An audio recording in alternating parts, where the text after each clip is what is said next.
Погледнете към реформаторския блок. Сега погледнете към премиера. Погледнете към реформаторите. Там депутати на ДСБ излязоха в опозиция. Доскорошните им съдружни партии се заклеха във вярност към управлението. Дух и тяло, вярност и предателство. Погледнете пак към реформаторите. Там Цветан Цветанов видя комплексиран партньор, който повишава градуса в управлението. Сега погледнете към управлението. Предколедно, само за 7 дни, държавата избра две компании, свързани с Делян Пеевски и Валентин Златев. Те ще строят 60 км от магистрала Хемус. Първият ще получи 500 милиона лева, а вторият 300 милиона лева. Още ли гледате към реформаторите? Върнете се пак към управлението. Намерението да се осигури бърза помощ, линейката да достига до 8 минути на място, се отлага за 2020 година.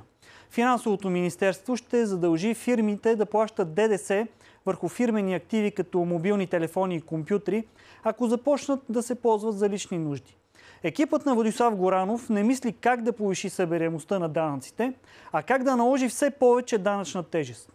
В МВР реформата беше отложена. Тържества за битовата престъпност. Погледнете към реформаторите. Сега към премиера. Плаващи мнозинства събират ГЕРБ, ДПС, партията на Георги Първанов, националисти, патриоти, социалисти и други съдружни. В парламента няма опозиция. Промените в Конституцията няма да доведат до промени в съдебната система. Но едни извънредни избори биха довели до убедително мнозинство на ГЕРБ и ДПС, а удобни сателити ще кръжат около тях. Погледнете Радан Кънев. Иска прозрачни избори. Погледнете към Лютви Местан, и той ги иска. Михаил Миков, и той се присъедини към тях.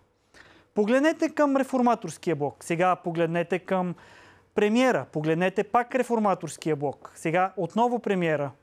Може ли да изглеждате като него? Да управлявате като него? Къде сте? В България. Сега Борисов е на кон. Извинете, на трон.